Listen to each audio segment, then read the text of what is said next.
Hello दोस्तों, स्वागत है आपका ज्ञान साथी चैनल में। ज्ञान साथी लेके आया है आपके लिए 16 सोमवार व्रत कथा, जिसके पढ़ने और सुनने से मिलता है शिवधाम। तो भक्तों, शुरू करते हैं। एक समय श्री महादेव पार्वती के साथ भ्रमण करते हुए मृत्युलोक में अमरावती नगर में आए। वहाँ के राजा ने शिव मंदिर बनवाया था, जो कि अत्यंत भव्य एवं रमणीक तथा मन को शांति पहुंचाने वाला था। भ्रमण करते समय शिव पार्वती जी वहां ठहर गए। पार्वती जी ने कहा, हे नाथ, आओ आज इस स्थान पर चौसर पासे खेल लें। खेल आरंभ हुआ। शिवजी कहने लगे, मैं जीतूंगा। इस प्रकार उनकी आपस में वार्तालाप होने लगी। उस समय पुजारी जी पूजा करने आए। पार्वती जी ने पूछा, पुजारी जी बताइए, जीत किसकी होगी? पुजारी जी बोले, इस खेल में महादेव जी के समान कोई दूसरा नहीं हो सकता, इसलिए महादेव जी ही ये बाजी जीतेंगे। परंतु हुआ उल्टा, जीत पार्वती जी गई। पार्वती जी ने पुजारी को कोढ़ी होने का श्राप दिया। तूने मिथ्या भाषण की है। अब तो पुजारी कोढ़ी हो गया। शिव पार्वती दोनों वापस चले गए। कुछ समय पश्चात अप्सराएं पूजा करने आई। अप्सराओं ने पुजारी के उसके कोढ़े होने का कारण पूछा। पुजारी ने सब बातें बता दी। अप्सराएं कहने लगी, पुजारी जी, आप 16 सोमवार का व्रत करें तो शिवजी प्रसन्न होकर आपके संकट दूर करेंगे। पुजारी जी ने अप्सराओं से व्रत की विधि पूछी।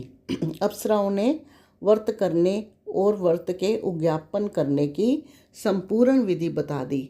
उन्होंने बताया कि व्रत कर वाले दिन ना तो आपने काले कपड़े पहनने हैं, और व्रत की शुरुआत में शिव भगवान का पंचामृत से नहला के और बेलपत्र से पूजा करनी है। पुजारी ने विधि पूर्वक श्रद्धा भाव से व्रत आरंभ किया और अंत में व्रत का उद्यापन भी किया।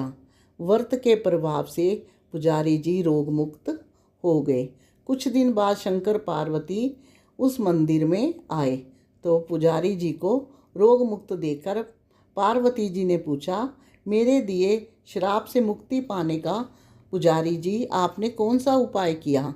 तो पुजारी जी ने कहा, हे माता, अप्सराओं द्वारा बताए गए 16 सोमवार का व्रत करने से मेरा ये कष्ट दूर हुआ है। पार्वती जी ने 16 सोमवार का व्रत किया, जिससे उनके रूठे हुए कार्तिकेय जी भी अपनी माता से प्रसन्न होकर आज्ञाकारी हुए। कार्तिक जी ने पूछा, हे माता, इस क्या कारण है कि मेरा मन सदा आपके चरणों में लगा रहता है? तो पार्वती जी ने कार्तिक को 16 सोमवार के व्रत का महत्व तथा विधि बताई। तब कार्तिक जी ने भी इस व्रत को किया और उनका बिछड़ा हुआ मित्र मिल गया।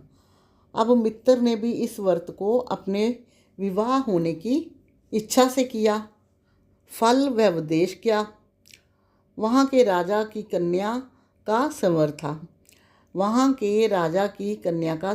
था। राजा ने प्रण किया था कि हथनी जिस व्यक्ति के गले में वरमाला डाल देगी, उसी के साथ राजकुमारी का विवाह करूंगा। ये ब्राह्मण मित्र भी स्वयंवर देखने की इच्छा से वहाँ एक ओर जाकर बैठ गया। हथनी ने उसी ब्राह्मण मित्र को माला पहनाई तो राजा ने बड़ी धूमधाम से अपनी राजकुमारी का विवाह उसके साथ कर दिया। तब पश्चात दोनों सुखपूर्वक रहने लगे। तो भक्तों, एक दिन राजकन्या ने पूछा, हे नाथ, आपने कौन सा पुण्य किया था जिससे हथनी ने आपके गले में वरमाला पहनाई?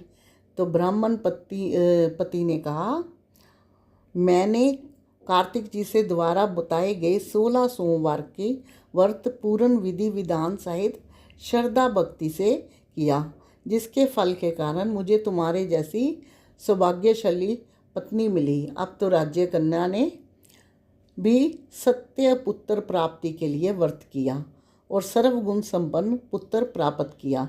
बड़े होकर पुत्र ने राज्य प्राप्ति की कामना से 16 सोमवार का व्रत किया। राजा के देवलोक होने पर इस ब्राह्मण कुमार को राजगद्दी मिली। फिर भी वह इस व्रत को करता ही रहा। एक दिन उसने अपनी पत्नी से पूछा कि पूजा सामग्री शिवालय ले चलने को कहा, परंतु उसने पूजा सामग्री दासियों द्वारा भिजवा दी। जब राजा ने पूजन समाप्त किया तो आकाशवाणी हुई कि राजा, तुम इस पत्नी को त्याग दो, नहीं तो राजघाट से हाथ धोना पड़ेगा। प्रभु की आज्ञा मानकर उसने अपनी पत्नी को महल से निकाल दिया। तब वह अपने भाग्य को कोसती हुई एक बुढ़िया के पास गई और अपना दुखड़ा सुनाया। बुढ़िया को बताया, मैं पूजन सामग्री राजा के कहे अनुसार शिवालय में नहीं ले गई और राजा ने मुझे निकाल दिया। बुढ़िया ने कहा, तुझे मेरा काम करना पड़ेगा। उसने स्वीकार कर लिया। तब बुढ़िया ने सूत की गठड़ी उसके सिर पर रखी और बाजार भेज दिया। रास्ते में आंधी आई तो सिर पर रखी गठड़ी उड़ गई। बुढ़िया ने डांट कर उसे भगा दिया। अब रानी बुढ़िया के यहाँ से चलते चलते एक आश्रम में पहुँची। गुसाई जी उसे देखते ही समझ गए कि ये उच्च घराने की अबला विपत्ति की महिला है। वे उसे धैर्य बांधते हुए बोले, बेटी, तू मेरे आश्रम में रह, किसी प्रकार की चिंता मत कर। रानी आश्रम में रहने लगी। रानी ने बताया, मैंने अपनी पति की आज्ञा का उल्लंघन किया और शिवालय में पूजा के लिए नहीं गई तो उसने मुझे घोर कष्ट उठाने पड़ रहे हैं। तो गुसाई जी ने कहा, शिवजी से उसके कुशल क्षेम के लिए प्रार्थना की और कहा, बेटी, तुम 16 सोमवार का व्रत विधि के अनुसार करो। विधि पूर्वक व्रत पूर्ण किया। व्रत के प्रभाव से राजा को रानी की याद आई और दूतों को उसकी खोज में लगा दिया। आश्रम में रानी को देख दूतों ने राजा को बताया कि रानी आश्रम में है। तब राजा ने कहा, जाकर गुसाई जी से कहा, महाराज, ये मेरी बीवी है, पत्नी है, मैंने इसका परित्याग कर दिया था, कृपया इसे मेरे साथ जाने की आज्ञा दे। शिवजी की कृपा से प्रतिवर्ष 16 सोमवार का व्रत करते हुए वह आनंद से रहने लगे और अंत में शिवलोक को प्राप्त हुए। कथा सुनने के पश्चात शिवजी जी की आरती ओम जय शिव ओंकार गाएं। तो भक्तों, आपने देखा इस कथा से कितना पुण्य मिलता है। बोले शंकर कितनी जल्दी मन की कामना पूर्ण करते हैं। तो ये थी आज सोमवार की व्रत कथा। अगर आपको ऐसे ही और भावात्मक वीडियो चाहिए तो आप इस चैनल को सब्सक्राइब करो, साथ में लाइक शेयर कमेंट ज़रूर करो। जय शिव शंकर।